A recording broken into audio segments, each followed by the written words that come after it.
बिहार नहीं जाना है, दुनिया में किसी कोने में चले जाओ, you can succeed anywhere but not in Bihar. मैंने अपने प्रैक्टिस 5 रुपए से शुरू की थी। मिडिल क्लास की अगर मैं बात करूँ या लोअर मिडिल क्लास की बात करूँ या गरीबों की ही बात करूँ सर, तो वो कितनी बीमारियां अपनी दबा लेते इसीलिए कि अब जाएंगे तो अच्छा खासा बिल हो जाएगा, टेस्ट कराएंगे, ये कराएंगे। पुअर पेशेंट अफोर्ड नहीं कर पाता है, लेकिन हमें वो बहुत सारी जांच ऑन पेपर करानी पड़ जाती है। अगर मेरा इलाज सर 1000 रुपए में होता है तो मैं लाख रुपए खर्च नहीं करना चाहूंगी अगर वो फैसिलिटीज हैं available. 80% don't need any doctor for the medical ailment. Costly चीज़ों को इतना मार्केट किया जाता है कि this is the best, and जाहिर सी बात है क्या होता है ना कि इंसान की ज़िंदगी का सवाल होता है, तो आप अपनी फैमिली के लिए बेस्ट चाहिएगा। अगर आपका साइकोलॉजी उस हिसाब से डेवलप किया जाए कि कॉस्टली इज़ द बेस्ट, तो you will go for that. My mantra for a good health is happiness from inside. Your lifestyle किस तरह से अपने आप को रखते हैं, एक्सरसाइज कैसा करते हैं, Facebook, social media, that somebody has experiment for his or her body. Exactly. That may not suit 100% of the population. लोगों को तो लोगों ने इस तरह से खाया, लगा पेड़ का पेड़ उखाड़ के खा लिया।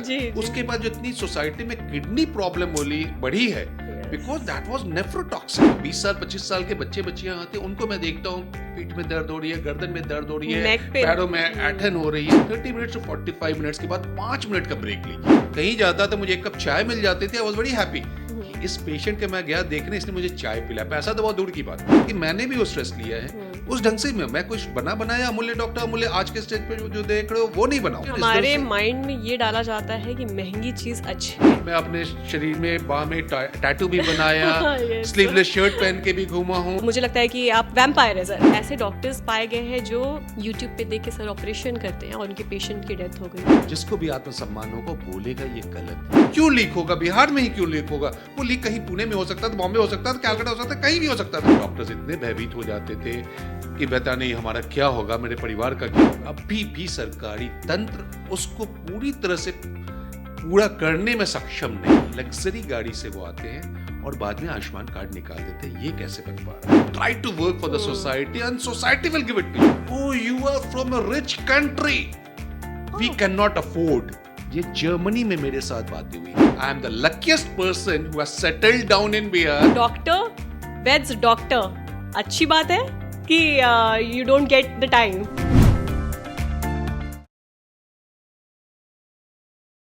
Hello, Namaskar. This is Falak Khan, your dost and host, and I welcome all of you to our another episode of Cover Story with Falak Khan. आज के जो हमारे गेस्ट हैं वो बहुत ही स्पेशल है। अगर हम बात करते हैं हेल्थ केयर सेगमेंट की, तो बिहार के leading orthopaedic surgeon doctor Amulya Singh का नाम आउटशाइन करता है। So we are very happy to welcome Dr. Amulya Singh in our studio today. Sir, नमस्ते। थैंक यू सर, आप इतने शॉर्ट नोटिस पे हमारे स्टूडियो में आए sir. It's not a short notice. मुझे लगता है कि I should have come much before. Sitting with Falak, the great actress, she has shown her talent not only in the TV world but on the movie. Yes, I knew you were there in Champaran Mutton, which went to Oscar. Proud to sit beside you. Sir thank you so much for so nice words. मैं अपने दर्शकों को ये बताना चाहती हूँ कि sir Bihar के one of the most famous doctors में से एक हैं। बाय लुकिंग एट हिम, जब मैं फर्स्ट इनसे मुलाकात हुई थी तो मुझे लाइक ही look like much more than a doctor. Sir you are such a dashing personality, multi talented person. Sir मैं ये जानना चाहती हूँ, how do you manage so much things? I just see you on Facebook everywhere at every events, your medical association के events हो या कुछ parties हो. So how do you manage all these things? Thank you for the compliments. I must tell you, I'm a pure Bihari, born and brought up in Bihar. जी. Till for next 5 years only, from 84 to 88, I was out. अब question उठेगी कहाँ? Armed Forces Medical College, Pune, सशस्त्र सेना चिकित्सा महाविद्यालय। और कहीं ना कहीं मुझे लगता है कि कुछ जो ग्रूमिंग हुई because of that army background, मुझे लगा कि एक एक सेकंड का महत्व होता है। Unless you don't utilize those precious moment, you can not succeed in life. Everybody has got that 24 hours only. और उसको अगर आप किसी तरह से प्लान आउट करके, so precise planning is required and you have to execute whatever you feel that is good for you. बाकी दुनिया के लिए तो अच्छा करना ही है। सर आप बाहर में भी इतना ट्रैवल करते हो और बिहार में भी आप मतलब like you have been practising for so much long, क्या डिफरेंस सर देखने को मिलता है like as a doctor Bihar में और जब आप बाहर ट्रैवल करते हो?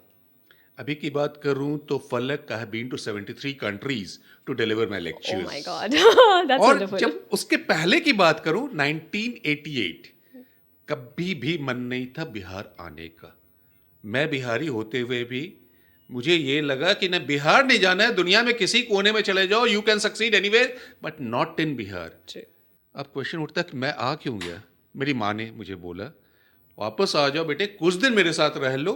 आई नेवर नो कि तुम हमारे बिना कैसे रह पाओगे। मुझे लगा मैं आराम से रह लूंगा, माँ तुम अपनी चिंता करो, पटना में मैं रह लूंगा। जी। बट आई केम बैक और स्ट्रगल किया। हर कोई स्ट्रगल करता है, मैं ये नहीं बोल रहा हूँ कि मैं अकेला हूँ, हर कोई स्ट्रगल करता है ज़िंदगी में। और जो भी आपको मिलते हैं उसको आप समझते हुए ही आगे बढ़ते हैं। जी। So it is always said success is achieved by only those people who dare to believe that something inside them is superior to circumstances. Circumstances की बात करोगे तो कभी कोई सक्सेस नहीं करेगा। तो हम लोग के लिए भी वही बात थी। वापस आया और आज मुझे लगता है मैं 2025 की बात कर रहा हूँ। I am the luckiest person who has settled down in Bihar and very happy. इस बात पे मैं clapping sir. Thank you. Sir आप ये बताइए कि डॉक्टर सर आप हमेशा से बनना चाहते थे या फिर because of any circumstances you choose to be a doctor? सबकी ज़िंदगी में अगर उसके पिताजी होते हैं तो वो उसके आइडियल होते हैं। जी। My father was a doctor, now he is no more, he expired. तो उनको देख के मुझे लगता था the way he is working, मैं भी अगर डॉक्टर बन जाऊं। लेकिन कहीं ना कहीं वॉज रियली अ सेंट, जो कि आजकल की दुनिया में नहीं होते हैं। मैं उनकी बात अलग ज़माने की करना चाहूँगा। उनको देख के मैं इंस्पायर्ड हुआ। जी। सेंट जेवियर स्कूल से पढ़ाई किया, साइंस कॉलेज गया, वहीं से मेरा सिलेक्शन एएफएमसी पुणे में हो गया। तो मैं डॉक्टर उनको देख के ही बना था। मेरे अगर बोला जाए मेरे आइडियल वही थे और उन्होंने मुझे इंस्पायर किया और मैं डॉक्टर बन के आया। किस्मत से वापस आया। जिस जगह मैं काम करना शुरू किया उस जगह की शुरुआत नींव भी मेरे पिताजी और माताजी ने ही रखी थी। और उसके कारण मेरा जो हॉस्पिटल है उसका नाम मेरे पिताजी ने डिसाइड किया, इसको अक्षत सेवा सदन।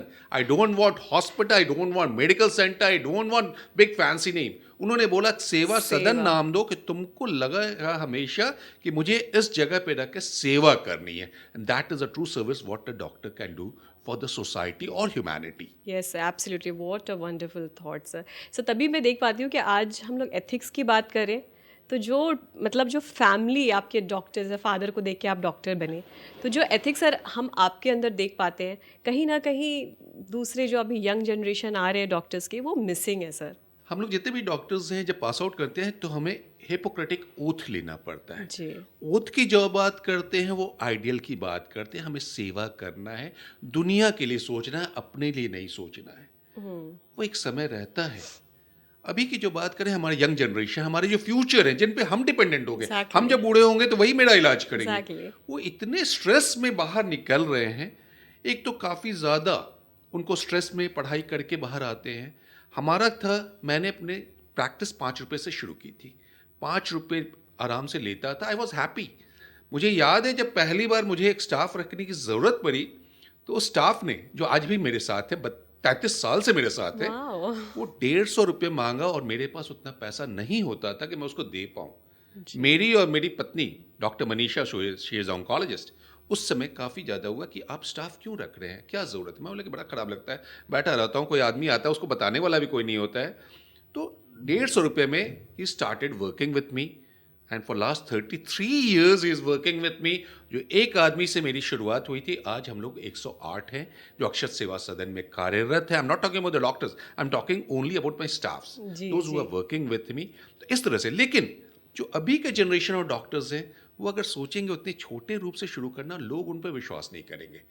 लोगों को, जनरल पब्लिक को लगता है कि मैं एक बड़े सेंटर पे जाऊं, वो 5 स्टार हॉस्पिटल की फैसिलिटी मुझे मिले, वहाँ इतने सारे गैजेट्स हो। जितने भी गैजेट्स आप लगाइएगा that will be a costly expenditure. आप लोन लीजिएगा, ये कीजिएगा। जब लोन लीजिएगा उतना पैसा बैंक को आपको देना है तो फिर बहुत सारे एथिक्स करके आप नहीं रह सकते, because you have to get some money to return back to the bank. Exactly. नहीं कीजिएगा तो आपकी ज़िंदगी खराब हो जाएगी।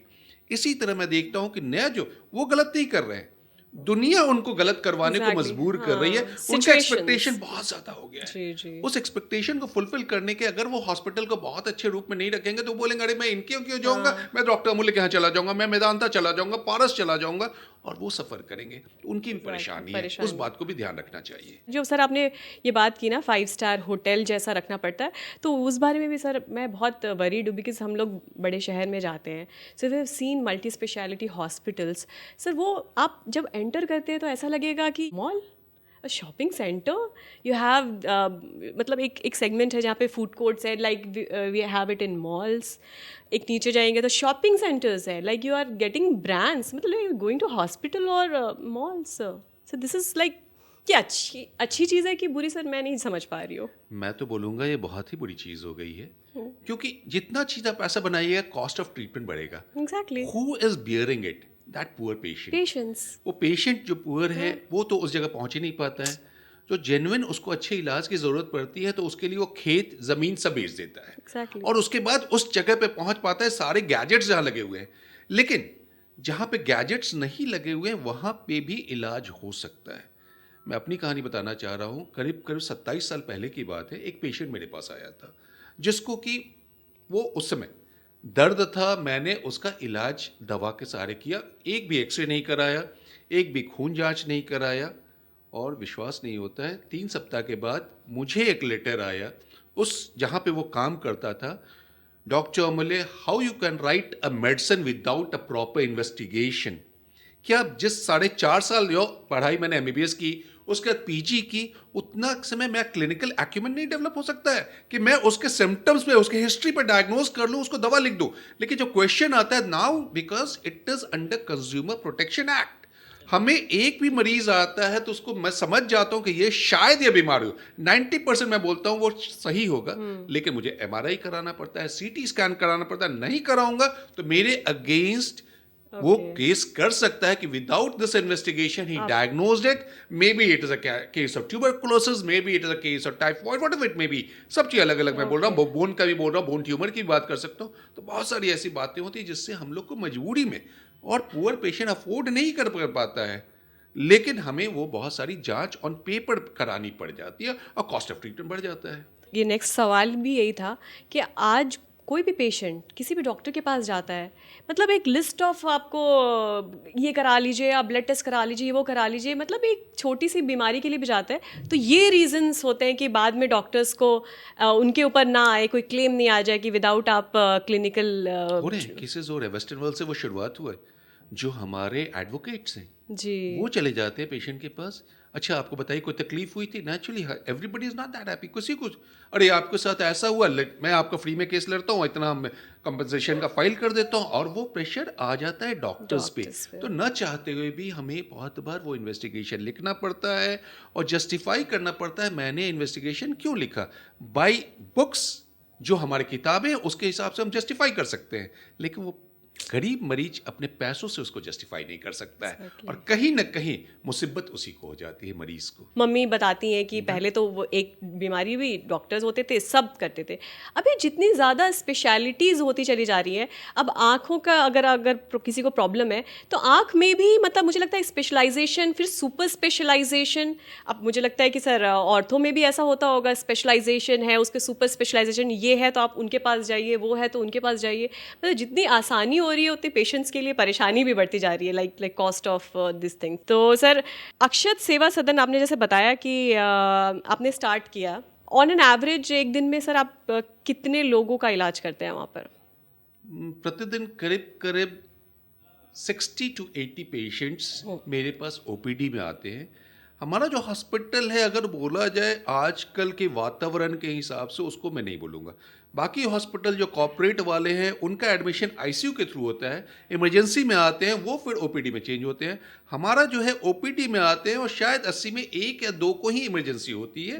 कोई फ्रैक्चर होगा, कोई भी फ्रैक्चर अगर देखा जाए, अनलेस कि उसका आर्टरी नहीं कटा हो, नर्व नहीं कटा हो, इमरजेंसी नहीं है। पेन मैनेजमेंट आप आराम से कर सकते हैं, थोड़ा सा उसको स्प्लिंटेज कर दिए तो उसको इमरजेंसी नहीं बनाया जा सकता है। मैं बनाना चाहूँ तो उसको आईसीयू में रख सकता हूँ, लेकिन उसको छोटा सा सुबह से 3-4 फ्रैक्चर आए हैं, कोई भी नहीं, सब अपने अपने या तो वार्ड में या रूम में आराम कर रहे हैं। सबको मैंने मैनेज करके यहाँ आया हूँ तुम्हारे पास इंटरव्यू देने के लिए। तो ये चीज हमें लगता है कि ये करना है। दूसरा जो इसके ठीक पहले हमारी एक बातें हुई रिगार्डिंग सुपर स्पेशलाइजेशन। यस, दुनिया में हम लोग पाश्चात्य देशों, वेस्टर्न वर्ल्ड को फॉलो करते हैं, वहाँ वैसे हो रहा था, हमारे यहाँ भी होने लगा।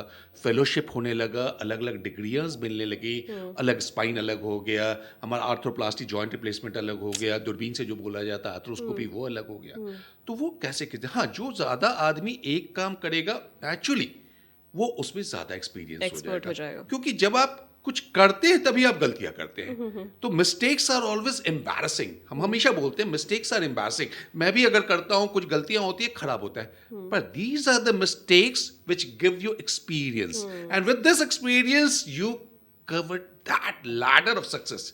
Mistakes, experience and finally success.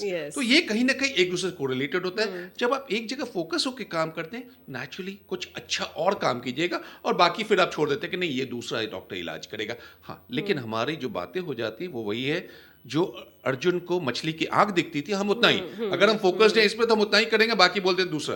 उससे कॉस्ट ऑफ ट्रीटमेंट मरीज का तो बढ़ता है, मरीज को बहुत प्रॉब्लम हो जाती है ना सर। अभी हम ये सोच रहे हैं कि मतलब इसीलिए सोचते हैं लोग मल्टी स्पेशलिटी हॉस्पिटल जाइए, वहाँ रजिस्ट्रेशन कराइए। अच्छा ये बीमारी है तो वहाँ रजिस्ट्रेशन करा दीजिए, वो बीमारी है नहीं, वो हॉस्पिटल से निकले तो 50,000 लाख रुपए का बिल हो सकता है सर। बड़े बड़े शहरों में तो सर होता ही है। तो बहुत बारी ऐसा होता है ना कि लोग बीमारी को बहुत नज़रअंदाज करने लगते हैं, तो कितनी बीमारी अपनी दबा लेते हैं इसीलिए कि अब जाएंगे तो अच्छा खासा बिल हो जाएगा, टेस्ट कराएंगे, ये कराएंगे। तो सर मुझे लगता है कि sir as a doctor sir आप लोगों को कुछ एक एसोसिएशन बना के इसके खिलाफ कुछ करना चाहिए। नहीं, उसमें एसोसिएशन बने हुए हैं, उसमें कार्य कर रहे हैं, लेकिन वही बताएं कि जिस तरह से हमारा मॉडर्नाइजेशन हुआ, लोगों का एक्सपेक्टेशन होना शुरू किया। और एक बड़ी पते की बात मैं बोलना चाहता हूँ, अगर 100% पॉपुलेशन की बात करो, 80% don't need any doctor for the medical element.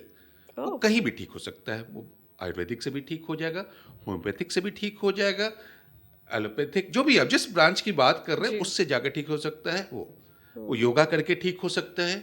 80% हमारा हट गया, अब 20% बचा। 10% जो है वो एक क्वेक भी ठीक कर लेता है, गांव का जो बैठा हुआ है, एक दवा का दुकान वाला भी ठीक कर लेता है। 90% हट चुका है। 140 करोड़ में बोलो कि 90% को मैं हटा चुका हूं, जिसको कि अभी तक डॉक्टर की जरूरत नहीं पड़ी है।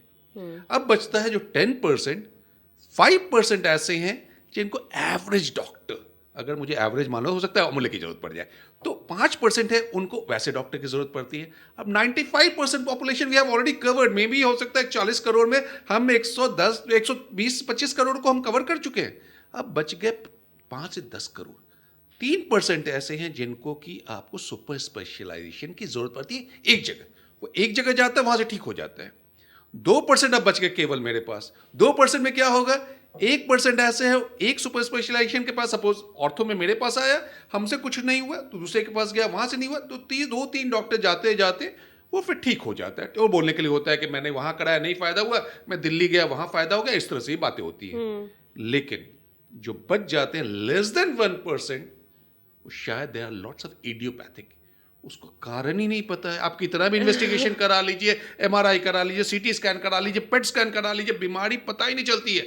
उसके लिए आपको higher centre like All India Institute of Medical Sciences Delhi, उसकी जरूरत पड़ती है कि वहां जाइए, सारे डिपार्टमेंट चेकअप कर रहे हैं, और शायद उसका एक बहुत मिनिएचर एक परसेंटेज आ जाता है जिसको कोई कुछ ठीक नहीं कर पाता है, वो अल्लाह को प्यारे हो जाते हैं। बदकिस्मती हमारी मेडिकल साइंस की है। जी सर, परसेंटेज में तो जैसे आपने बाइफरकेट किया, ये बहुत ईजी लग रहा है सुनने में कि 80% तो ऐसे ही ठीक हो जाते हैं। ऐसे तो नॉर्मली जो एलोपैथिक डॉक्टर्स प्रैक्टिशनर्स होते हैं, they don't really support other. अरे होम्योपैथिक है इसीलिए बीमार हो गया, व्हाट डू यू से, डू यू रियली सपोर्ट कि ठीक है उनसे भी इलाज हो सकता है, आयुर्वेदिक से भी इलाज हो सकता है, डू यू सपोर्ट दैट? एकदम। देखो, हर पैथी का अपना एक एडवांटेज है। कोई भी पैथी हो, वो होम्योपैथिक हो, आयुर्वेद हो, हमारा हो, एक्यूप्रेशर हो, सबका एक कोई ना कोई साइंस है। Exactly. उसी पे वो एक्सपीरियंस, मैं उसे एक्सपीरियंस की बात कर रहा था, जी। उस पे ही वो साइंस बना है या उस पे वो इलाज कर रहे हैं। हम लोग जैसे बचपन से ही सुनते थे, अगर चोट लग गई है हल्दी लगा लीजिए उस चोट पे। हल्दी, that has got analgesic effect. उसी को अब हमारा चेंज करके एलोपैथिक में दवा आ रही है, दवा आ गई है, आ रही है, तो उसको हम कहाँ से बोल सकते हैं वो गलत है? कभी गलत नहीं था, वो सही उसकी एक पैथी है। हाँ, किस समय कब लगाते हैं, अब एक बार गलतियां हो जाती हैं। अब जैसे चोट लगी है उस समय आप गर्म से सेक दीजिएगा और वेजोडाइलेटेशन हो और सूजन हो जाएगा। जी। तो छोटे छोटे कॉन्सेप्ट को भी अगर हम समझा पाए अपने जो भी आम जनता है, उससे बहुत फायदा हो जाएगा। थोड़ा सा हम लोग एक जनरल अपने ऑडियंस को ये बताना चाहते हैं कि एक मंत्रा क्या होना चाहिए कि आप एक रेगुलर हेल्दी लाइफ अगर आप किसी को सजेस्ट करना चाहे कि जो बोला कि 80% आने की ज़रूरत नहीं है, अगर आप ये करें, ये खाएं, ये करें, वो क्या है सर कि आप रेगुलर वे में आप कुछ सजेस्ट करना चाहेंगे जो पेशेंट्स को? This is something. My mantra for a good health is happiness from inside. Oh, अगर खुश रहोगे तो बहुत सारी बीमारी ऐसे भी हो। नेगेटिविटी अंदर से निकाल दो, दूसरे के बारे में हमेशा अच्छी बातें बोलो, बहुत सारा नेचुरली। उसके बाद इसके बाद जो हमने बताया हैप्पीनेस और सेटिस्फैक्शन की बात बोलते हैं, उसके बाद जरूर आ जाती है योर लाइफस्टाइल। आप किस तरह से अपने आप को रखते हैं, एक्सरसाइज कैसा करते हैं, कितने देर सोते हैं, कितने देर जागते हैं, खाने में कौन कौन सा चीज खाते हैं, उसमें भी बहुत सारे रेवोल्यूशन। आजकल इंटरमिटेंट फास्टिंग की बात आती है, आजकल बोला जाता है नो कार्ब्स, आजकल बोला जाता है नो वाइट शुगर। तो हर जगह चेंजेस हैं, हर कोई अपनी अपनी तरफ से एक्सपीरियंस कर रहा है, एक्सपेरिमेंट कर रहा है। लेकिन अगर आप एक रेगुलर हेल्दी लाइफस्टाइल लेते हैं, मैंने एक्सरसाइज करते हैं, आधे घंटे एक्सरसाइज कर लेते हैं, थोड़ी देर योगा कर लेते हैं, टाइम पे खाना खा लेते हैं, 6 घंटे का नींद ले लेते हैं और परिवार के साथ सम पीसफुल मोमेंट गुजार देते हैं। That is most balance important. Between your personal, professional, family and social life, ये 4 चीज को जो आदमी बैलेंस कर लेता है, काफी हद तक वो डिजीज फ्री रहेगा, खुश रहेगा। बिल्कुल सर ये आपने जो बोला कि इंटरमिटेंट फास्टिंग और ऐसे ऐसे अलग diets, when you scroll on Instagram, आज मैंने सोचा कि आज मैं ये एक्सरसाइज करूँगी और ये डाइट करूँगी without any professional consultation we start, और वो बहुत जगह काम आता है और बहुत जगह बहुत निगेटिव इफेक्ट आ जाता है, इतना ज़्यादा कि अनलेस एंड अनटिल आपको डॉक्टर्स के पास शायद जाना पड़ जाए। तो वो आप कैसे सजेस्ट करेंगे कि ये क्या अगर कोई सोच रहा है कि हमें ये एक्सरसाइज करना चाहिए या ये हमें डाइट करना चाहिए, want to lose weight something, तो हर एज ग्रुप और मे बी मेल के लिए अलग होना चाहिए, फीमेल के लिए अलग होना चाहिए। इंडिया में मुझे लगता है कि अगर स्टैट्स की बात करें तो अगर 40 क्रॉस करते तो ऑलमोस्ट 50% लोग हैं वो विटामिन डी डिफिशिएंट हैं।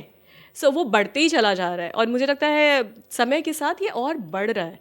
सो एवरीवन हैज़ टू मतलब इज़ इट नेसेसरी कि हम कंसल्ट करें professionally before entering into a specific kind of diet and exercise? Is it necessary? देखो, जो बातें होती है, जैसे सपोज एक कपड़े की बात होती है, the dress you are wearing is beautiful, you are really looking very gorgeous, charming. अब ये ड्रेस हर कोई चाहेगा पहन ले कि आई मे look like Falak Khan, is not possible. Same thing is happening, whatever you are seeing on Instagram, Facebook, social media, that somebody has experiment for his or her body. Exactly. That may not suit 100% of the population. इसलिए अगर वो चीज आप blindly follow कीजिएगा तो गलती होगी। हाँ, कुछ हद तक कुछ फायदा होगा, मैं ये नहीं बोल रहा हूँ। आप ऑयल फ्री अगर कुछ खाना खा रहे, फायदा होगा ही। अगर आप डाइट में शुगर का रिस्ट्रिक्शन कर रहे हैं, फायदा होगा ही। उस चीज को देखना पड़ेगा blindly. If you are following, हो सकता है आपको उस समय ब्लड शुगर की प्रॉब्लम हो और उसमें आप कुछ दूसरी तरह की दवा लेने लगते हैं, उससे प्रॉब्लम होगा। किडनी का कुछ प्रॉब्लम हो, किडनी का, जैसे आपने देखा होगा गिलोय जो हम लोगों ने यूज किया कोविड के समय, गिलोय को तो लोगों ने इस तरह से खाया, लगा पेड़ का पेड़ उखाड़ के खा लिया। उसके बाद जो इतनी सोसाइटी में किडनी प्रॉब्लम बढ़ी है, बिकॉज दैट वाज नेफ्रोटॉक्सिक। वो किडनी को डैमेज कर रहा था। लोगों को नहीं मालूम था कि एक पत्ता लेना है, 4 पत्ता लेना, बस मालूम है गिलोय लेना, वो तोड़ के लाते थे, उसको पीस के पिए जा रहे हैं, पानी पीता है जो है, लेकिन उसके कारण हमारे यहाँ सोसाइटी में हेल्थ प्रॉब्लम्स बढ़ी है। तो वो चीज blindly you can not follow it. अगर आप कीजिएगा तो आपको नेक्स्ट कोई ना कोई दूसरा प्रॉब्लम आ जाएगा। Exactly, sir. और विटामिन डी की जो बात बोली, जो अभी बहुत ज्यादा देखा जा रहा है सोसाइटी में, it is like an epidemic. Vitamin D deficiency वो क्यों हो रहा है? Most of us are working in a place which is indoor. Exactly. मैं जो डॉक्टर होके बोल रहा हूँ, मैं सुबह 8 बजे ओटी में पहुंचता हूँ, उसके बाद करीब करीब मैं 2:30-3 बजे मैं बिल्डिंग से निकलता हूँ, लगातार एसी में हूँ। मुश्किल से मुझे लगता है 3 या 4 मिनट में मैं घर में आ जाता हूँ, 3-4 मिनट में बाहर हूँ। उसके बाद फिर मुझे सनलाइट नहीं देखने को मिलती है।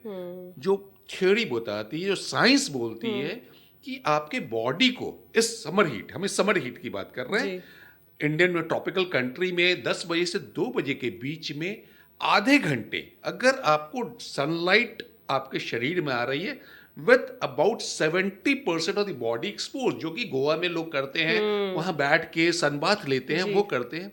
अगर मैं या कोई भी पटना में ऐसा करना चाहे, लोग उसको बोलेंगे पागल है ये। तो बहुत चीज हमारे समाज के हिसाब से एक्सेप्ट नहीं कर पाते, इसलिए हमारे यहाँ इतने ज्यादा विटामिन डिफिशिएंसी हो रही है और हमारा ज्यादातर शरीर कवर्ड रहता है। हम सोचते हैं हमने 1 घंटा हम धूप में घूम लिए, मॉर्निंग में वो उस तरह से विटामिन रेज नहीं आती है। तो आपको क्या टाइमिंग सर बेस्ट होता है? Best is between 10 AM to 2 PM। और जब सनलाइट है वो 30 डिग्री, जो सनरेज जो है 30 डिग्री से, जो इधर हम बोल रहे हैं 150 डिग्री, इधर से सूर्य की किरण आ रही है आपके शरीर में, लेकिन about 70% of your body should be expose. केवल चेहरा, हाथ पैर एक्सपोज कर रहे हैं तो मीन्स अबाउट 20% या 15% एक्सपोज है। उसके लिए आपको हो सकता है 1.5 घंटे रहना पड़े। आप अगर शर्ट नहीं पहने हुए उस समय हो सकता है वो आपको एब्जॉर्ब करेगा, क्योंकि वो तो स्किन आपको एब्जॉर्ब करेगी ना, that will get transported to your liver and kidney, वो एक्टिव फॉर्म में तब बनेगी। तो कोलेस्ट्रॉल जो उधर से आती है हमारी बॉडी का, ये है वो विटामिन, वो जो रेज आती है अल्ट्रावायलेट रेज, उसको चेंज करती है, वो लिवर में जाती है, लिवर में चेंजेस आते हैं, कोलिकैल्सिफेरॉल बनता है, और वहां से फिर किडनी में जाती है, वो 1-डाईऑक्सी कोलिकैल्सिफेरॉल बनता है, that is active form of vitamin D. तो वो चीज हमारा हो नहीं पाता है, इसलिए विटामिन डी डिफिशिएंसी हो जाती है, कैल्शियम डिफिशिएंसी हो जाती है बॉडी में। Timing half an hour is sufficient या डिपेंडिंग ऑन द आप क्या कितना परसेंटेज आपने जैसे बताया? ये मैंने बताया मार्च से लेके ऑलमोस्ट सितंबर बट सर अगर अभी धूप की बात करें तो अभी क्या है कि लोग इतना ज्यादा, तो टैनिंग भी तो एक अनदर इशू है, लाइक, और अगर वो सनस्क्रीन लगा के निकलते हैं तो कुछ इफेक्टिवनेस तो खत्म नहीं होगा, क्योंकि that is a protective layer, वो अल्ट्रावायलेट रेज आपको रिफ्लेक्ट कर देगी, तो फिर आपको डेफिशिएंसी होगी ही। सो फिर सर कैसे इसको किया जाए, टैनिंग से भी बचा जाए, विटामिन डी भी लिया जाए, सनरेज भी लिया जाए?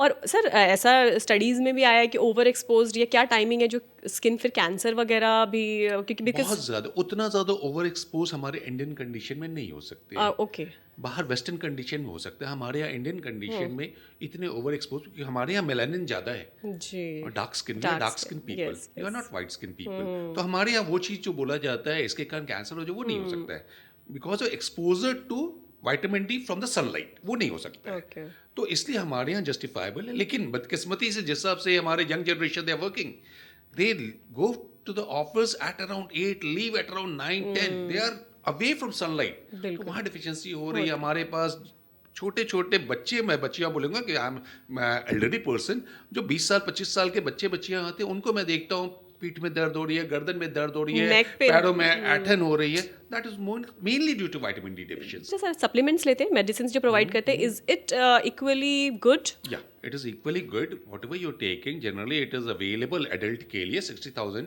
Weekly capsules available. Indian condition में बोला जाता है 3 months तक you take it weekly for 3 months, then you can do it fortnightly for another 3 months, then monthly you go on taking for a life time. पहले हम लोग बोलते थे रुक जाना, अब रुकने की बात है, किसी को हमने ओवर हाइपर विटामिनोसिस डी में अगर टैबलेट फॉर्म से बोला जाए या शॉर्ट जो बोलते हैं लिक्विड फॉर्म, उससे नहीं होता है, इंजेक्शन से हो सकता है। तो injection has to prescribe by doctors only, those who want to. सबको मैंने कभी नहीं बोलता विटामिन डी का इंजेक्शन ले लो, लेकिन जो टैबलेट है इसका ये लेते हैं, ओरल फॉर्म में आप लेते हैं, उससे हाइपर विटामिनोसिस डी रिपोर्टेड नहीं है, बहुत कम है। जो नॉर्मल वीकली या फोर्टनाइटली लेते हैं 15 दिन पे, मैं बोलना चाह रहा हूँ। तो हम जो कैल्शियम लेते हैं, जैसे दूध, मान लो दूध पीती हो तुम, और दूध वो अलग अलग हो सकता है, हमारे यहाँ तो जनरली आजकल टोन्ड मिल्क आता है या जो भी आता है, आप पैकेट। सुधा का हो, अमूल का हो या जो भी हो, तो ये भी डिपेंड कर रहा है आप किसका दूध पी रहे हैं, वहाँ पे हमको नहीं मालूम है। हम अब सिंपल उस लैंग्वेज से हटके अब गांव के लैंग्वेज में आ जाते हैं, गाय का है या भैंस का है। गाय का 100 ml मिल्क जो तुम लेती हो उसमें 110 मिलीग्राम ऑफ कैल्शियम मिलता है, लेकिन 100 ml जो भैंस का बफलोज मिल्क लेती हो उसमें 210 मिलीग्राम कैल्शियम आता है। इतना अंतर है, लेकिन उसमें फैट भी है। तो हम लोग वी प्रेफर काउज मिल्क। अब आपको एवरेज लेडी या जेंट्स, मैंने उसकी बात कर रहा हूँ, दोज हु आर, लेडीज के लिए बोल रहा हूँ, those who are not pregnant, non lactating means वो गर्भवती नहीं है और बच्चे को दूध नहीं पिला रही है, average human being needs 1000 milligram of calcium per day. 1000 के लिए अगर आप चाहिएगा दूध से खाली तो 1 लीटर दूध पीना पड़ेगा, जो कोई नहीं पी सकता है। अगर आप चाहोगे कि नहीं हमें सब्जियों और इससे कुछ कुछ मिल जाए, तब भी आपको 200 से 250 ml दूध पीना पड़ेगा, उससे वो कैल्शियम आएगा। ये कैल्शियम जो आप जाते हैं तो ये विटामिन डी रिक्वायर्ड है उसको एब्जॉर्प्शन के लिए। अगर आपकी विटामिन डी नहीं है, कम है, ये कैल्शियम जो भी आप ले रहे हो वो बाहर आपकी बॉडी से चीट आउट हो जाएगा, पास आउट, तो वो इसके लिए आपको फायदा नहीं हुआ। इसीलिए विटामिन डी की फायदा हो जाती है। अगर विटामिन डी बॉडी में ठीक है, कैल्शियम जो भी है, हो सकता है दूध से आ जाए, आपके नाचे नॉनवेज फूड या वेज फूड या जो भी जहाँ से आ रहा है, तो वो जाके एब्जॉर्प्शन में हेल्प करेगा। जी जी जी, बिल्कुल सर, मुझे लगता है कि बहुत फ़ायदेमंद इन्फॉर्मेशन दी है सर आपने, क्योंकि ये बहुत, मतलब हम लोग औरतों के और भी बीमारियों के बारे में बात करेंगे, इन जनरल भी बात करेंगे, बट मुझे लगता है बेसिक अगर कोई आता होगा आपके पास भी, तो सबसे ज़्यादा हड्डियों में दर्द होता है, सबसे ज़्यादा मुझे लगता है इस बार। और इसके अलावा सर और क्या क्या जनरल बीमारियाँ हैं, और कुछ सजेस्ट करना चाहेंगे हमारे दर्शकों को सर? जो हमारे यहाँ आते हैं, जो पॉपुलेशन है, मैं एकदम क्लियर कट बोलना चाह रहा हूँ, स्पेशली फीमेल्स में जो है वो जनरली बॉडी एक, बैक पेन, गर्दन का दर्द और पैरों में जो खिंचाव बोलते हैं, जो बोलते हैं कि टनटनाहट हो रही है, खिंचाव हो रहा है, तो चमकन हो रहा है, उस टाइप का जो बातें हैं वो काफ़ी आती हैं, मेल्स में भी आते हैं। बट मेल्स जो यंग जनरेशन और या यंग फीमेल्स हैं, they are coming because of their occupational hazard, professional hazard. वो जो कंप्यूटर पे 8 घंटे से लेके 12 घंटे तक काम करती हैं, एक पोजीशन पे रहते हैं, 2-2 घंटे तक अब मूवमेंट नहीं होती है, उसके कारण उनका गर्दन में भी दर्द होता है, पीठ में भी दर्द होता है। हमेशा अपने यंग जनरेशन को हम लोग बोलना चाहते हैं, हर 30 मिनट्स से 45 मिनट्स के बाद 5 मिनट का ब्रेक लीजिए। You get up, stretch your arms, upper limb, lower limb, जो भी उसको स्ट्रेच कर लीजिए, थोड़ा सा वॉक कर लो। उससे क्या, ब्लड का सर्कुलेशन भी होगा, जो भी आपके मसल्स हैं वो थोड़ा सा, उसका नरिशमेंट इज बेटर और ये पेन कम होगा। लेकिन ये हमारे यंग जनरेशन सोचते हैं कि नहीं, वो वर्किंग पोजीशन है वो कभी कभी ठीक नहीं होता है, लैपटॉप की जो हाइट है वो आपके आंख से कांटेक्ट में नहीं हो, 90 डिग्री पे होना चाहिए, वो कभी ऐसे देख के काम करते हैं तो गर्दन का दर्द होगा, कभी लेट के काम करते हैं तो गर्दन ऐसे रहता है, उसमें दर्द होता है। तो ये प्रॉब्लम यंग जनरेशन में है। एक स्टडी के दौरान ये पाया गया है कि बिहार में बहुत सारे डिस्ट्रिक्ट्स में जो डॉक्टर्स हैं, जो स्पेशली ऑर्थो डॉक्टर्स हैं, 1 लाख पॉपुलेशन पे 1 या 2 ही डॉक्टर्स अवेलेबल हो पाते हैं। So is it true? और ये अगर ये है तो बहुत दयनीय हालत है। अभी भी बोला जाए तो डॉक्टर्स जो हैं, जो वेस्टर्न वर्ल्ड का जो लिटरेचर है, जिसको अब हमारे इंडियन लिटरेचर को भी मान्यता प्राप्त है कि इतने डॉक्टर्स होने चाहिए, वो कम है। That's why plethora of medical colleges has come up in last 10 years। आप देख रही होंगी, जिस भी डिस्ट्रिक्ट टाउन की बात करें, हर सदर हॉस्पिटल को चेंज किया जा रहा है मेडिकल कॉलेज के रूप में। पटना की बात करें, छोटा सा अगर बोला जाए, still we are not as comparable with Bombay, Bangalore, Mumbai, Calcutta etcetera. Patna में देखा जाए 6 मेडिकल कॉलेज आ चुका है ऑलरेडी। तो इस तरह से मेडिकल कॉलेजेस बढ़ता जा रहा है। तो government is trying to have more number of doctors, लेकिन यहीं पे एक विडंबना हो जाती है। आप 12th पास या उसके बाद 2-3 साल जो रुकने के बाद भी एडमिशन लेते हैं, वो बेचारे तो आ जाते हैं। Do you have so many teachers to train them? आप सदर हॉस्पिटल में खोल दे रहे हो, बच्चे तो आ जाते हैं कि मैं डॉक्टर बनूंगा, आप 4.5 साल के बाद उनको MBBS की डिग्री भी दे दीजिएगा, लेकिन आपके पास उनको ट्रेनिंग देने के लिए do you have so much talented teachers, those who can work, to can teach the students, क्योंकि हमारे भविष्य वही हैं। अगर वो अच्छे ढंग से नहीं बनेंगे तो हमारा इलाज बुढ़ापे में कौन करेगा? वही करने वाले, उनको अच्छे ढंग से शिक्षा देना हमारा कर्तव्य बनता है। तो पहले हमें इंफ्रास्ट्रक्चर डेवलप करना था। क्या हुआ? पिछले साल का फलक विद्या, यू हैव रिमेंबर्ड इट और नॉट, पोस्ट ग्रेजुएट एग्जामिनेशन के बाद मेडिकल कॉलेजेस में majority more than 50% private medical colleges में सीट खाली रह गई। एग्जैक्टली। सीट खाली रह गई तो गवर्नमेंट ने क्या किया, उन्होंने प्रेशर दिया कि हमारा मेडिकल कॉलेज खुल गया है, आपने हमें सीट गारंटी दी थी और हमारे पास स्टूडेंट नहीं आ रहे हैं। व्हाट गवर्नमेंट डिड, कभी कभी बोलने में बीइंग अ डॉक्टर खराब लगता है, उन्होंने उसको 0 परसेंटाइल कर दिया एडमिशन को। Means if I have appeared, मुझे 720 मार्क्स जो होने चाहिए, मैं किसी का आंसर नहीं जानता था तो 0 हो सकता था। यही होता, मैं 180 में एक भी आंसर नहीं किया तो 0 हो सकता था। और अगर मैंने 50 आंसर किया, 50 गलत है, -50 होता। माइनस हो सकता है जिन्होंने 180 कर दिया उसका -180 होता, कि सब नेगेटिव में गया। हियर -60 वाले वर एलिजिबल, आपने एक भी आंसर आपको नहीं आता था लेकिन आप सब गलती किए, उसके बाद भी you eligible to become a super specialised doctor. आप गए, आपको 3 साल में डिग्री भी मिल जाएगी, आप MS भी कर लिए या MD कर लिए, आपको तो गवर्नमेंट ने डिग्री दे दी कि आप जाके प्रैक्टिस शुरू कर दीजिए। और वैसे लोग जब आते हैं ये तो सब गलतियां हो रही हैं। हम लोग को इंफ्रास्ट्रक्चर को भी डेवलप करना है। We people have to think on this line कि why a good training is not possible. क्यों नहीं उनको ट्रेन कर दें अच्छे से, बेसिक तो इलाज कर लेंगे। आज के बाद 10 साल के बाद सर गवर्नमेंट डॉक्टर्स, लेकिन सर बेसिक सर वो उनके हाथ में बहुतों की ज़िंदगी होती है ना सर। सब अब हम बात करेंगे लास्ट ईयर नीट का भी जो केस हुआ था सर, सो वैसे केसेस में एग्ज़ाम्स हो रहे हैं sir, and then they are becoming doctors, और वो आते हैं हमारे समाज में and we blindly trust them. Doctors क्या है, समाज में भगवान का रूप होता है ना सर, और वो आँख बंद करके पेशेंट्स जाते हैं सर। और वैसे ट्रेनिंग के बाद अगर डॉक्टर्स इस बैकड्रॉप से आएंगे सर, तो क्या मतलब जान का खतरा तो है ही है How ना life sir. has changed. When I was doing my MBBS from AFMC, और हमारे यहाँ जो बताया गया था, फर्स्ट ईयर में फर्स्ट MBBS 3 पार्ट में, आजकल 4 MBBS हो गए, हमारे यहाँ 3 MBBS थे। First MBBS is spoon feeding. Spoon feeding जो माँ अपने बच्चे को कराती है, स्पून फीडिंग। उसके बाद क्या होता है उससे ज़्यादा, ब्रेस्ट फीडिंग। सेकेंड MBBS बोला जाता था ब्रेस्ट फीडिंग, कि उसको माँ का जो अपनापन वाला दूध मिलेगा ब्रेस्ट फीडिंग के रूप में दिया जाएगा, and that child will be satisfied, माँ का दूध मिल रहा है। और उसके बाद जो नहीं लेना चाहता उसको क्या किया था, डॉक्टर के पास जाता है, IV लाइन लगा दिया जाता है। ठीक, हमारे यहाँ बोला जाता है थर्ड MBBS में आपको IV लाइन लगा दिया जाए, you can not run away, आपको वो जाता ही रहेगा नॉलेज के रूप में जी। तो वो हमारे यहाँ उस तरह से हमको पढ़ाया गया। और आज maybe I am still average doctor, लेकिन हमको उस ढंग से पढ़ाया गया। और आज हम लोग नहीं सोच सकते उस ढंग से पढ़ाई अगर होने लगे, still very professional these doctors will be the best possible to treat. तो ये हमें एक्सपेक्टेशन है समाज से भी, गवर्नमेंट से भी, कि इस तरह से पढ़ाई होनी चाहिए मेडिकल कॉलेजेस में। तभी सर मैं आपके वीडियोस देखती हूँ सर सोशल मीडिया पे, how you treat your patients so humbly. और रिसेंटली मैंने एक पोस्ट देखा था सर कि एक पेशेंट आपका नॉर्थ ईस्ट का एक पेशेंट था सर, उसको एक ब्लड नहीं मिल पाया था सर, आपने ब्लड दिया सर। दिस इज़ लाइक मतलब बहुत टचिंग था सर। तो ये आप जहाँ से पढ़ के आते हैं ना सर, तो लाइफ लाइन मतलब life long you treat your patients, you treat your the way you treat your staff sir, this is wonderful. और मुझे लगता है ये सारी चीज़ें अभी की जनरेशन में gone missing. It's not gone, आएगा।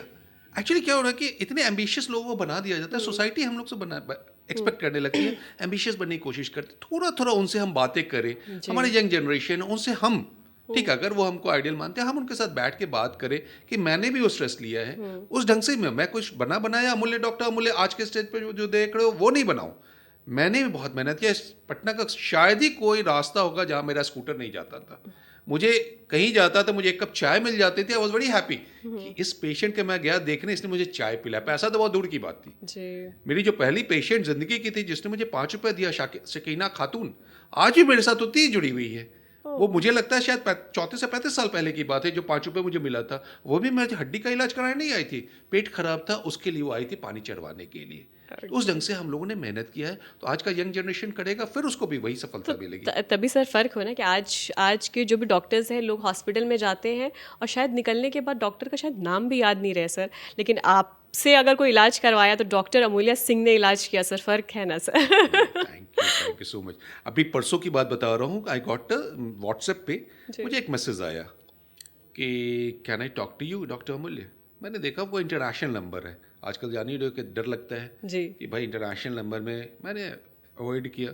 देन आई गॉट मैसेज कि my mother in law is admitted in your hospital. I am, नाम उन्होंने बताया, Indian ambassador to Netherland, at present posted in Amsterdam.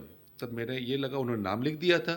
मैंने तब भी मुझे शक लगा, मैंने गूगल किया, देखा नाम मिल रहा है, और जिस नाम उसने लिखा था पेशेंट का, वो मेरे रूम एडमिट है। तब बोला यस यू कैन कॉल। तो उनका फ़ोन आया, very good gentleman, he wrong up from Amsterdam. उन्होंने मुझे बोला कि ऐसे ऐसे मैं mother in law is admitted. मैं बोला कि नहीं नहीं, मेरे यहाँ आई हैं, शी नेवर टोल्ड मी, इस तरह से, और उनको कुछ हार्ट प्रॉब्लम है, मैं उनको मेदांता या पारस कहीं रेफ़र कर देता हूँ, आप वहाँ पे उनका ऑपरेशन करा लीजिएगा कि उनका बॉल को चेंज करना है, जॉइंट रिप्लेसमेंट होना है। डॉक्टर साहब मैंने इसके लिए फ़ोन नहीं किया है, मैं जान रहा हूँ उनको ऑपरेशन, वो कहीं नहीं जाएंगे, बस उनको लगना चाहिए कि मैंने भी फ़ोन किया, इसलिए मैं आ नहीं पा रहा हूँ, मैं इसलिए फ़ोन किया हूँ। तो ये धीरे धीरे विश्वास बदलने लगता है। तब मैं उनके पेशेंट के रूम में जब शाम में गया, मैं बोला कि आप इतने अच्छी जगह से, इतनी अच्छी फैमिली से, तो मेरे छोटे से अस्पताल को क्यों आपने पूछा?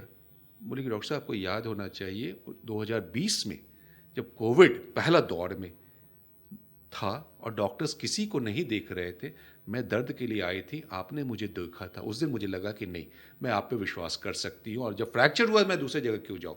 तो उस समय हम लोग, जो डॉक्टर भी ईजिली अप्रोचेबल रहे थे, अवेलेबल रहे थे सोसाइटी के लिए, उनको कोई दिक्कत नहीं हुई, हम लोग कहीं नहीं भागे, हम लोग कुछ कुछ काम करते रहे, जी। और उसका फल आज हम लोग को मिल रहा है विश्वास के रूप। जो यंग जनरेशन पढ़ाई करके आ रहे हैं वो लोग यहाँ रहना नहीं चाहते हैं बिकॉज ऑफ जो अभी लोग कॉर्पोरेट स्ट्रक्चर होता है, मल्टी स्पेशलिटी, या मे बी पे स्केल में भी, तो सब लोग बाहर जाना चाहते हैं। तो जो अच्छे लोग हैं वो बाहर ही चले जाएंगे, तो फिर क्या होगा सर बिहार का? फलक, जो देखा जा रहा है पहले से बदलाव आया है। जब मैं आया था 1988 में, उस समय बहुत ही बुरा हालत था, बहुत ही बुरा हालत था।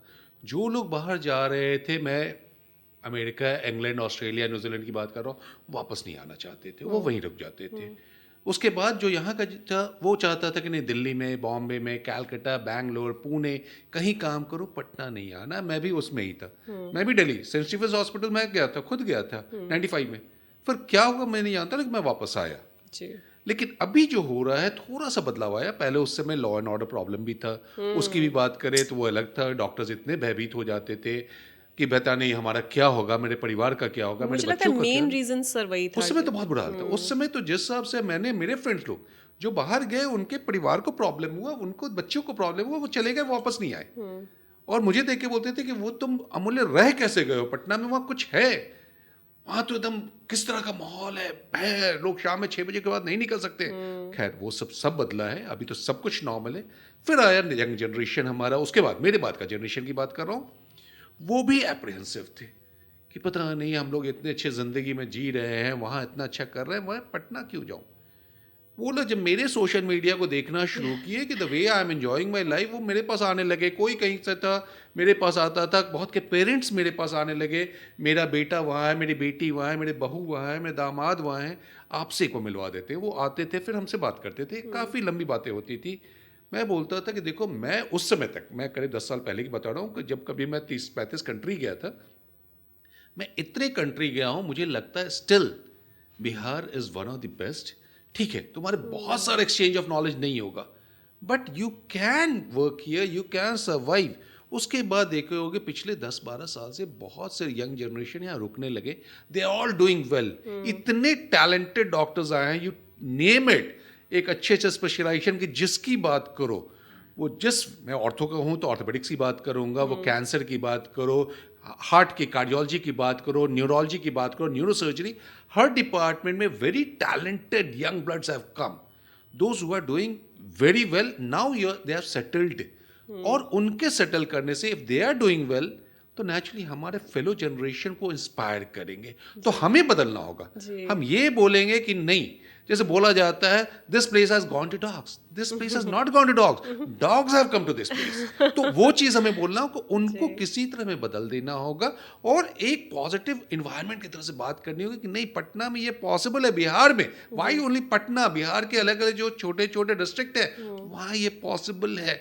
फैमिली लाइफ हमें किसी तरह वहाँ डेवलप कराना होगा कि वहाँ पे बच्चों के साथ, ठीक है, एजुकेशन स्टिल अ प्रॉब्लम, बच्चों को पढ़ने के लिए लोग बाहर भेज रहे हैं, वो भी बदलाव होगा, अच्छे के लिए बदलाव होगा। हाँ, मुझे लगता है सर कि you are one of the inspiration, जो आपको देख के लोग आएंगे। मैंने स्टार्ट में यही बोला था सर, मतलब अगर आपको देखा जाए, जब मुझे लगता है स्टार्टिंग में मैं मिली थी तो मैं यही सोचती थी कि एक डॉक्टर का एक एक इमेज होता है sir. So you have completely change the image. और बिहार में रह के सर आप हमेशा से ऐसे थे, या सर आपने कुछ सोचा कि no I want to stand out so I will be very much your doctor? आप एक यंग जनरेशन के लिए भी इंस्पिरेशन है, आप अपने जनरेशन के लिए तो सर हैं ही है। समथिंग कि आपने कुछ ऐसा प्लान किया था, यू ऑलवेज लाइक दिस? नहीं, प्लान नहीं किया था, लेकिन इतना जरूर बताऊंगा, my wife she is very cooperative, वो ऑन्कोलॉजिस्ट है, she is the director of Mahavir cancer संस्थान।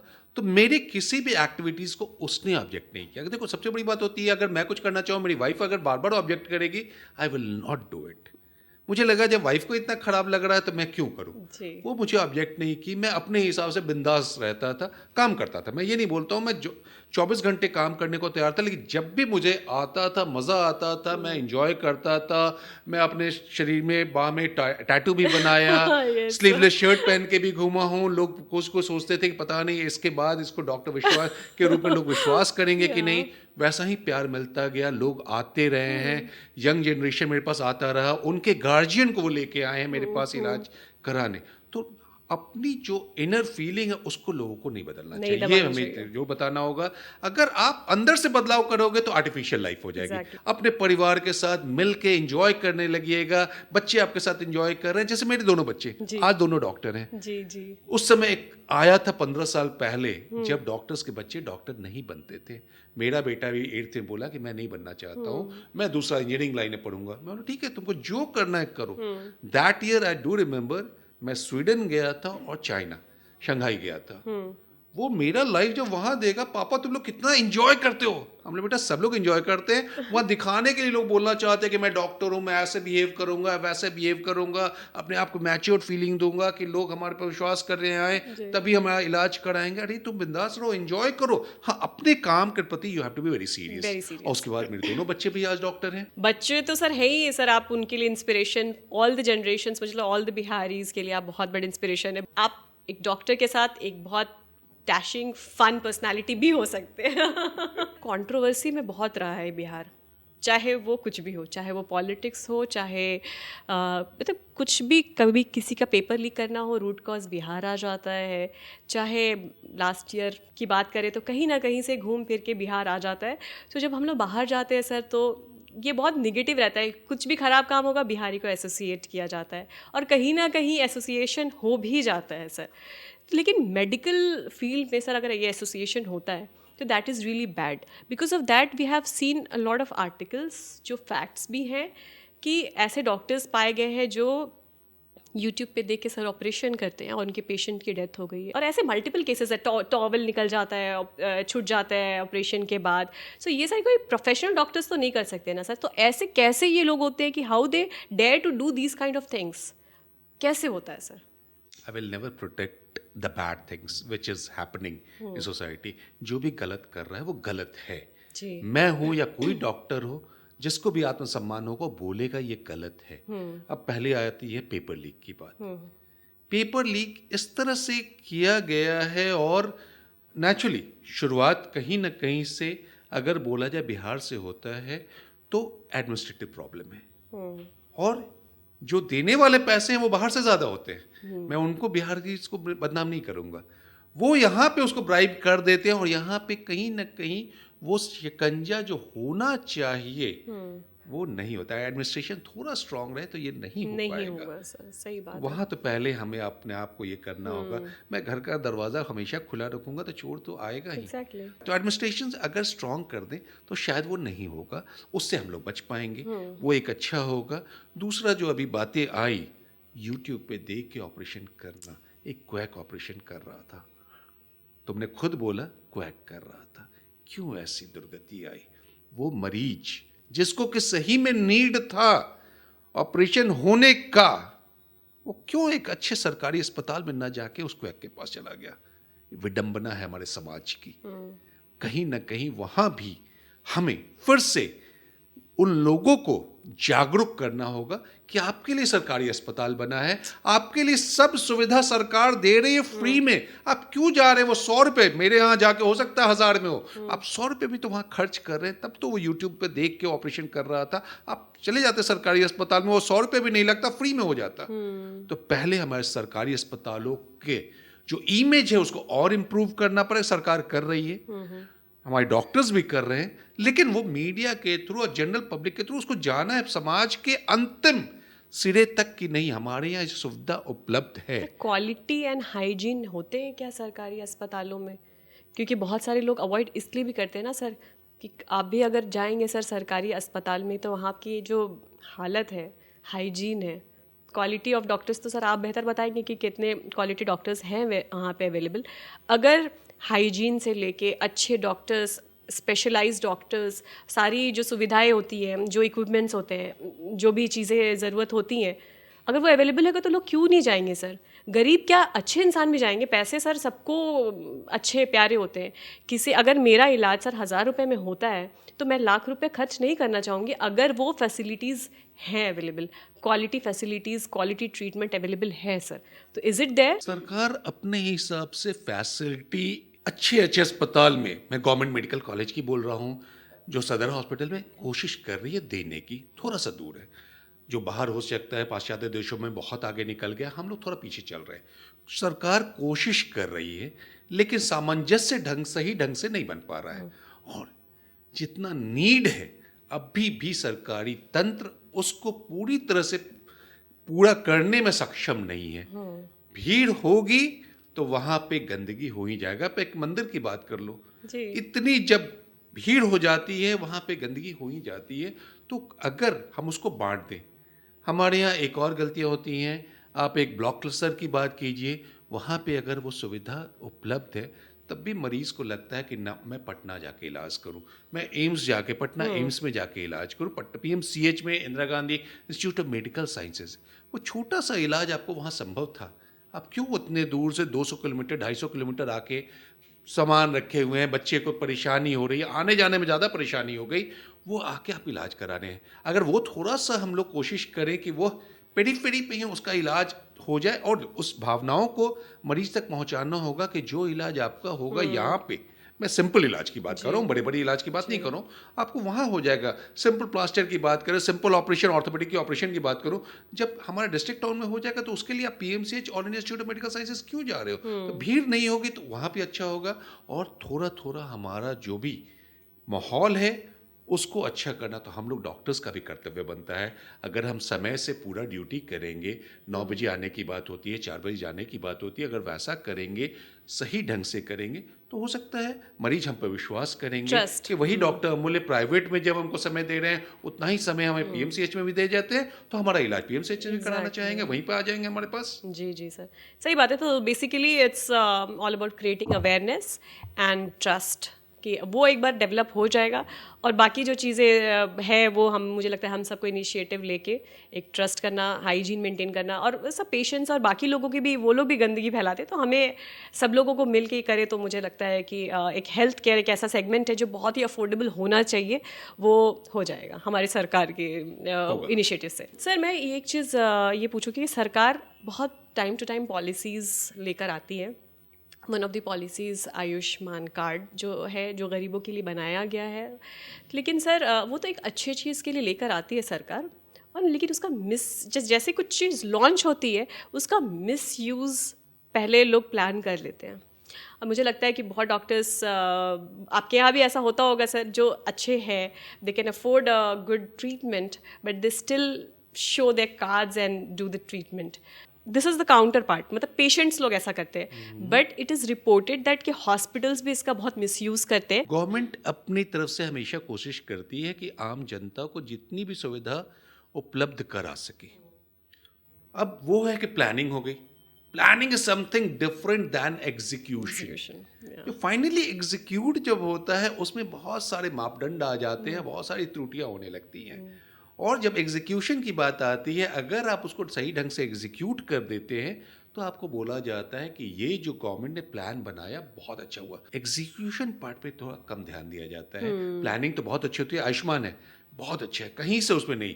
एक जिसने बनाया ठीक है, पैसा कुछ कम हो लेकिन वो गरीब लोगों के लिए फायदा हो रहा है. लेकिन जो आदमी 4 व्हीलर जो हमारे हॉस्पिटल में भी होता है, अच्छी अच्छी लग्जरी गाड़ी से वो आते हैं और बाद में आयुष्मान कार्ड निकाल देते हैं. ये कैसे बन पा रहा है? वो कैसे बन आदमी पा जो रहा है? खुद 20 लाख 25 लाख 30 लाख की गाड़ी में घूम रहा है, how he is getting a Ayushman card? Exactly. ये तो सरकार को सोचना चाहिए ना. मैं उसको नहीं कर सकता, मेरे पास लेकर आया, I have to give him service. तो एक गरीब जो कि बेचारा लद्दाख के ठेला में आया है, वो आयुष्मान कार्ड लेके आ रहा है, और एक बड़ा जो अच्छे खासे ओहदे पे था जैसे भी, वो भी उसको कैसे मिल गया? कैसे मिल यहाँ गया? पे फिर हमारा जो सिस्टम है वो इन्वॉल्व हो जाता है. अब आ जाती है फिर गवर्नमेंट की बात. आप एम्स को भी आयुष्मान कार्ड में, मान लीजिए मेरे पास अगर टिबिया जो कि लेग बोन की फ्रैक्चर होती है, उसमें करीब करीब, मैं भी आयुष्मान कार्ड हमारे यहाँ भी है, हमारे यहाँ सारा खर्चा मेरा होता है. मेरे स्टाफ को मैं पेमेंट करता हूँ, बिजली का मैं पैसा भरता हूँ, बिल्डिंग मेरा है, इंफ्रास्ट्रक्चर मेरा है, जो भी चीज़ आप जोड़ दो वो सारा चीज़, पानी बत्ती जितना जोड़ दो वो मेरा है. कुछ भी एक स्विच भी टूटेगा मैं उसको बदलता हूँ. एम्स में सारा चीज़ सरकार बदलती है. गवर्नमेंट हमारे टैक्स के बदौलत डॉक्टर्स को पेमेंट कर रही है, स्टाफ को भी पेमेंट कर रही है, कुछ भी बेड टूट गया उसको भी बदल रही है. तो मेरे लिए भी 22,000 आता है, उनको भी 22,000 जाता है. क्यों? वो 22,000 उनको क्यों जा रहा है जब सारा चीज फ्री होना चाहिए? वो 22,000 पे ठीक है, मैं एग्री कर रहा हूँ, मैं 22,000 में करूंगा. या तो आप हमारे यहाँ कुछ हमको लाइबिलिटी अलग से कम कर दीजिए ना. मेरे यहाँ बिजली बिल आप मत लीजिए, हमारे यहाँ बोल दीजिए कि नहीं ये मेंटेनेंस चार्ज है गवर्नमेंट कर देगी. नहीं, हमारे यहाँ तो सब चीज, उसका हर खर्च मैं उठा रहा हूँ, मैं टैक्स भी दे रहा हूँ, और उसके बाद आप पेमेंट वो सरकारी अस्पताल को भी उतना ही कर रहे हैं और हमको भी उतना ही कर रहे हैं. तो ये क्यों बना है मुझे नहीं मालूम. As a doctor I can not have you मतलब रेज दिस क्वेश्चन कि ऐसा होना चाहिए नहीं होना चाहिए सर? सो आप तो बहुत वोकल रहे लगता है पलक कोई रेज कर सकता है आजकल के ज़माने में? सर मुझे लगता है कि सर हमारे लॉ में ये है कि भाई राइट तो है सर, मिला है तो हम, मुझे लगता है कि कर सकते हैं. बहुत वो सारे अलग बात है problems कि हैं. करते नहीं है. नहीं, बहुत सारे प्रॉब्लम्स हैं. फिर से एक और मैं पर्सनल इस पे आ जाता हूँ. जी. मेरा हॉस्पिटल जो अक्षर सेवा सदन ESI एम्प्लॉयज सर्विस स्कीम के अंतर्गत आता था. 22-23 में हमारे यहाँ बहुत सारे ESI के काम हुए, ओके. बहुत सारे काम हुए. टोटल बिल मुझे आज भी याद है, सब मिला के 39 लाख का था. ओके. बिल जो आजकल आप जानती हैं जो भी हो रहा है, बिल रेज हो गया, यू हैव टू पे द इनकम टैक्स. 39 लाख का, मेरा 33% वाले स्लैब में हूँ, 13 लाख मैंने 2023 में इनकम टैक्स दे दिया. हमको बोला कि ये तो पैसा आपको आना ही है. 2 साल बीत गया है, अभी तक 5 लाख मेरा सेटलमेंट हुआ है. मीन्स 39 लाख में 5 लाख सेटलमेंट हुआ है, 13 लाख मैंने टैक्स दिया, 5 लाख सेटलमेंट हुआ है. 5 लाख में एवरेज मैं बोलता हूँ रफली it will be around 5 lakh में 1,80,000 वो टैक्स के रूप में मैंने गवर्नमेंट को दिया होगा, दे चुका हूँ. मेरा अपना खर्चा करीब करीब 1.5 लाख हुआ होगा. तो अगर देखा जाए 5 लाख मुझे सरकार दे देती, शायद मेरे पास 70,000 मेरा प्रॉफिट होता.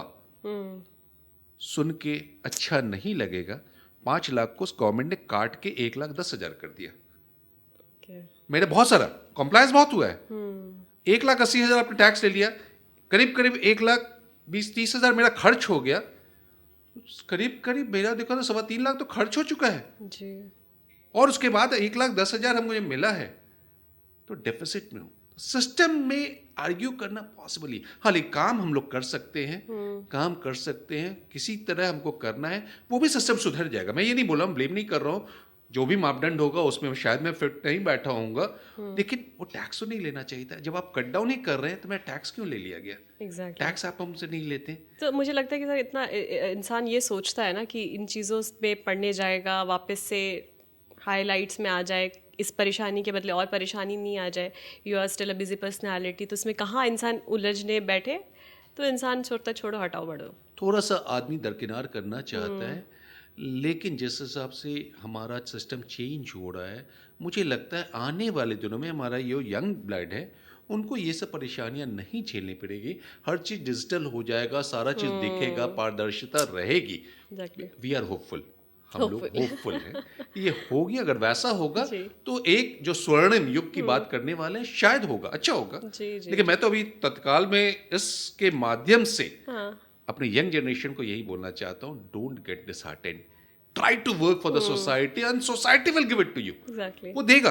कोई मरीज हमारा पैसा लेके नहीं जाता है, वो 100 नहीं दे के जाता है, 20 रुपए दे के ही जाता है। तो कुछ ना कुछ दे ही के जा रहा है, ऐसा नहीं तो नहीं कुछ हमसे लेके दुआ तो देके जाएगी। दुआ तो जोड़ देता है, सब दुआ देते हैं। जी, उससे मुझे लगता है कि सबसे ज़्यादा वो सबसे चीज़ें ज़रूरी होती हैं है जो लाइफ में काम आती है। पूछना चाहूँगी सर, आप कितना ट्रैवल करते हो आप ऑल ओवर द वर्ल्ड? आपने बताया 73 कंट्रीज़, राइट?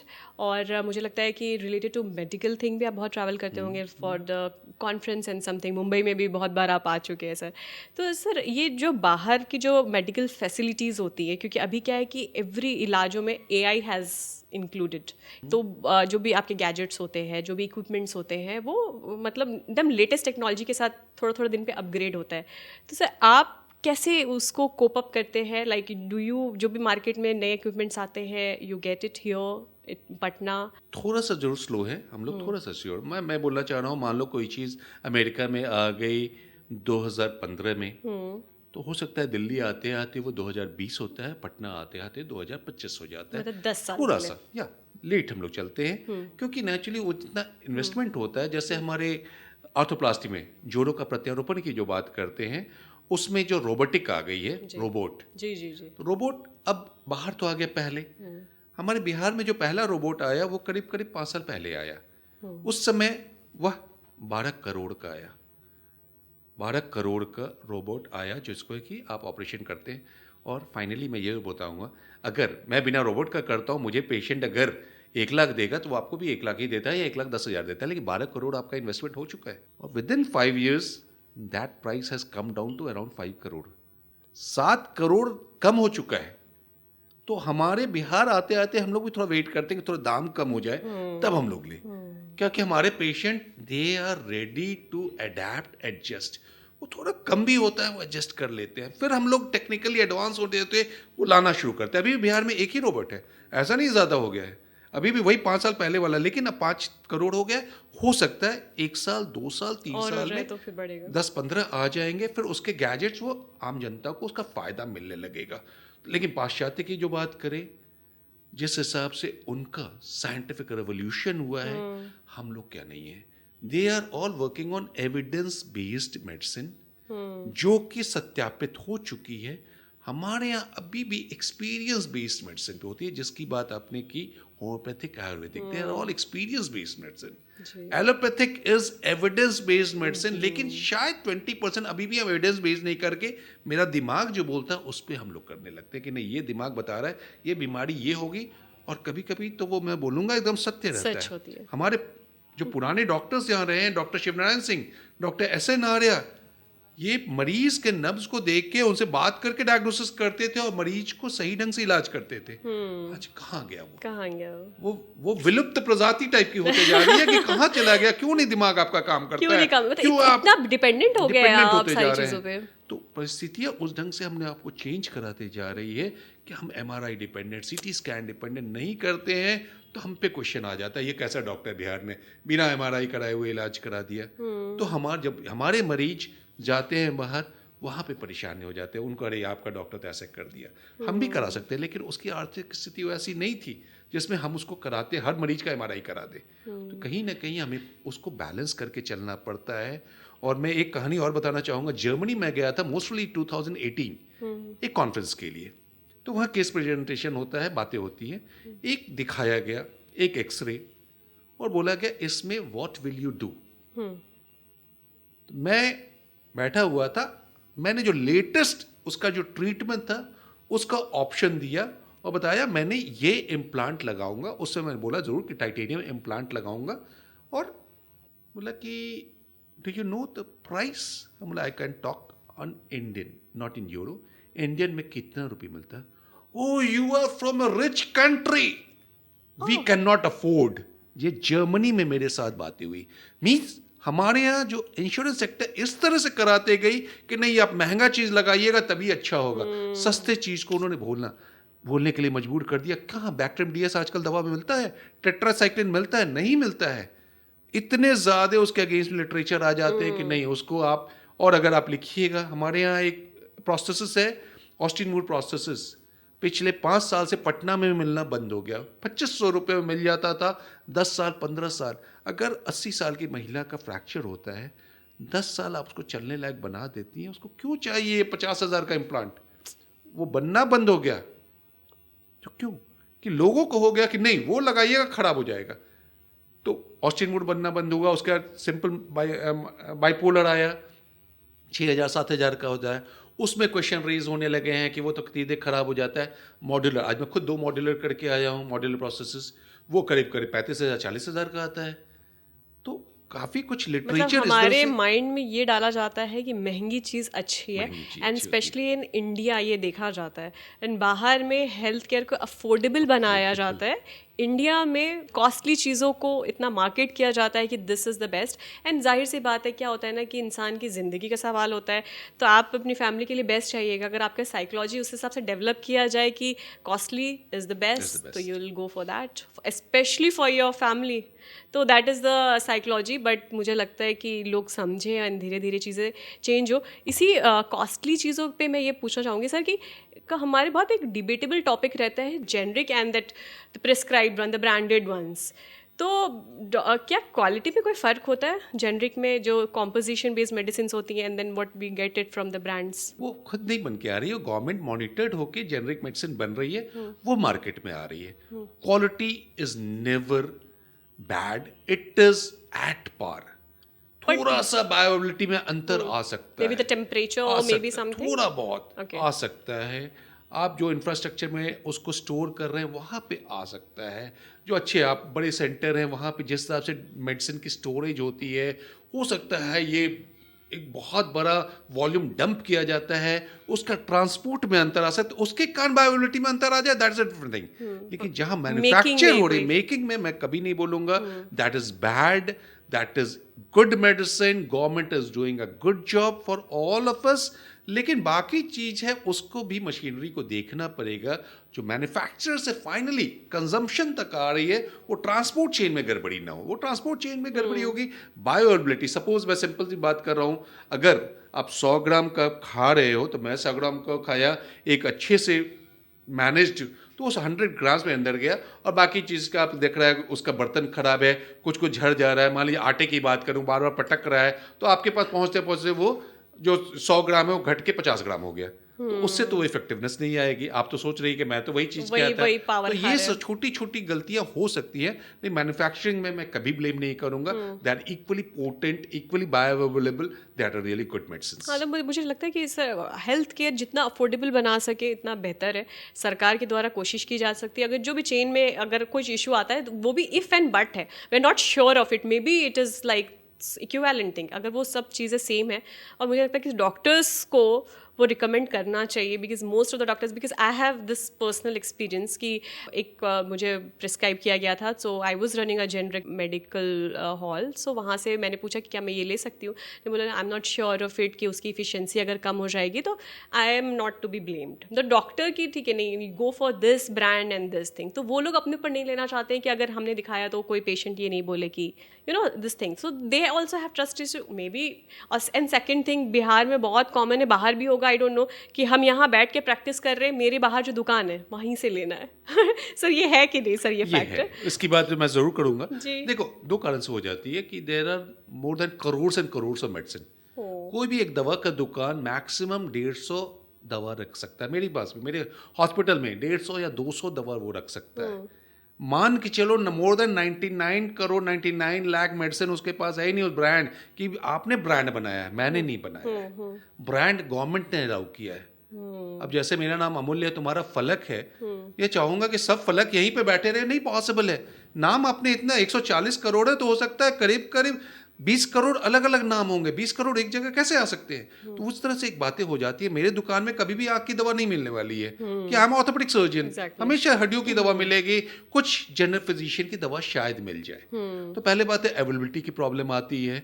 उसके बाद कॉम्पोजिशंस की बात आ जाती है। कॉम्पोजिशन गवर्नमेंट ने भी, वो भी मैंने नहीं किया है, गवर्नमेंट ने उसको दिया है, मैंने नहीं बनाया है, मेरी फैक्ट्री नहीं है। वो तो अलग अलग कॉम्पोजिशन में जो बनते हैं उसमें किसी किसी का वेरिएशन हो जाता है। मैं अपने हिसाब से डिसाइड कर रहा हूँ कि अच्छा तुमको मैंने देखा है क्लिनिकल हिस्ट्री में ये है, क्लिनिकल एग्जामिनेशन में ये है, ब्लड टेस्ट ये बताता है, एक्सरे ये बताता है, एमआरआई ये बताता है, तो मैं डिज़ाइन करके मेडिसिन को रखता हूँ कि हाँ ये कॉम्बिनेशन की दवा चलेगी, इसके साथ ये दवा चलेगी तो ज़्यादा अच्छा है। तो ये हिसाब से मैं अपने दिमाग से काम करता है। तो उसमें कन्फ्यूज़न हो जाती है कि डॉक्टर साहब जो दवा लिख रहे हैं वो यही मिलती है, वहाँ नहीं मिल रही, आ रहा जाएगा, नेचुरली वो दवा नहीं मिलेगी क्योंकि वो दवा का दुकान वाला नहीं रख सकता है, Exactly. उसको पॉसिबल ही नहीं है। बहुत बार मरीज पूछते हैं इसमें क्या है, मान लो उसमें 4 दवा का कॉम्बिनेशन है, मैं एक दवा बता देता हूँ कि इसमें कैल्सिट्रियोल है, इसमें कैल्शियम है, साथ में कुछ है, वो अपने हिसाब से दवा देता है। बाद में कभी हो सकता है मरीज आके हमको बोले कि नहीं डॉक्टर साहब फ़ायदा तो नहीं हुआ आपके इलाज से, तो हो सकता है कैल्शियम मैं 500 मिलीग्राम देना चाह रहा हूँ, उसने जो सब्स्टिट्यूट किया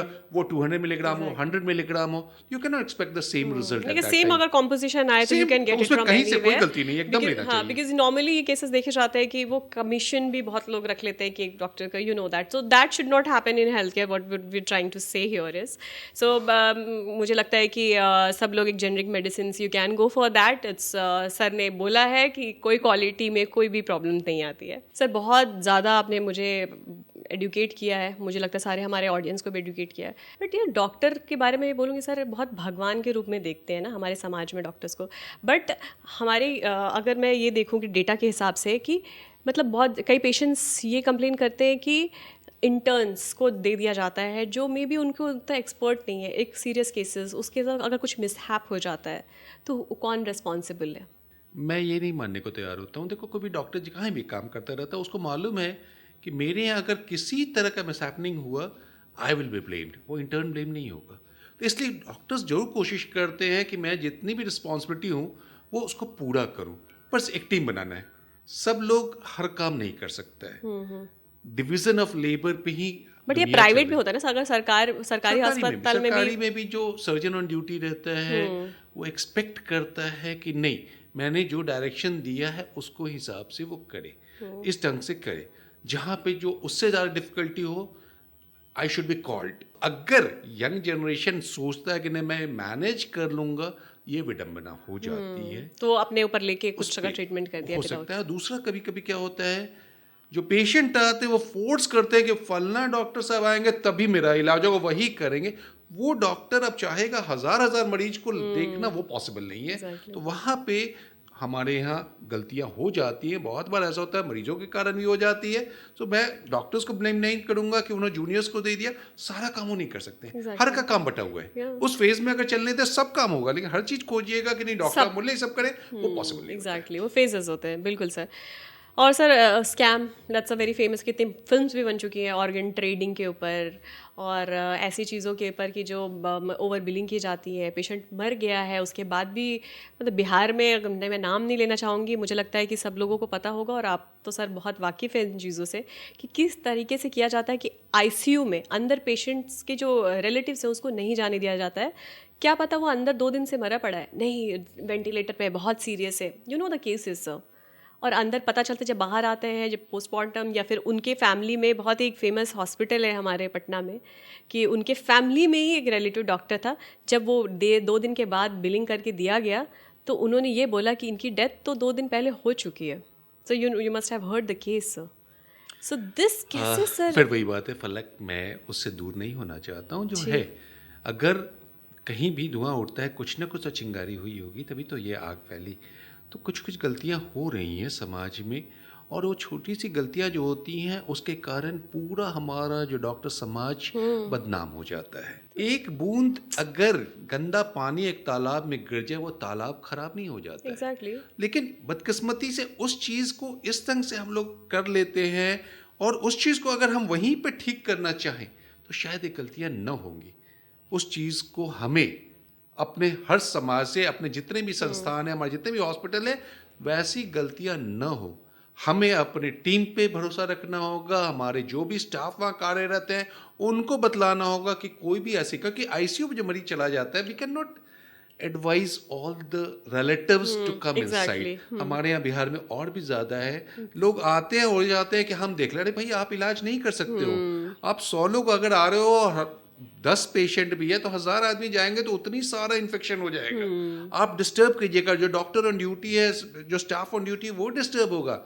इसलिए आपको तो चाहिए आप बाहर रहिए, बाहर अपना पूछ लीजिए, आपके पास विजिटिंग आवर्स बने रहते हैं, उस समय चले जाइए, मिल लीजिए, मरीज को देख लीजिए, डॉक्टर से आप आराम से बात कर लीजिए। अगर विश्वास नहीं है आप दूसरी जगह चले जाइए।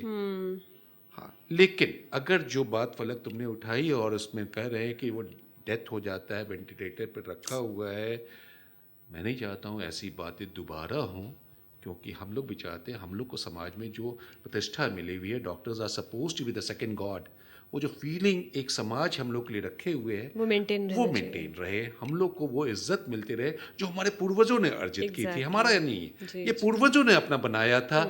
आज उसके बल पे हम जब वाइट कोट पहनते हैं तो अजीब सा गर्व होता है कि नहीं मैं भी वैसा हूं, और कहीं से गलतियां हो जाती हैं। सारा समाज, आप एक रेलवे स्टेशन से कहीं भी आप जाने को तैयार हो, एक बोगी में एक डॉक्टर के अगेंस्ट में एक बात उठा दो, लगता है सारे बोगी के पैसेंजर्स उधर आ जाते हैं, हाँ ये उसने ऐसा किया, उसने ऐसा किया, और गलतियां बताने लगते हैं।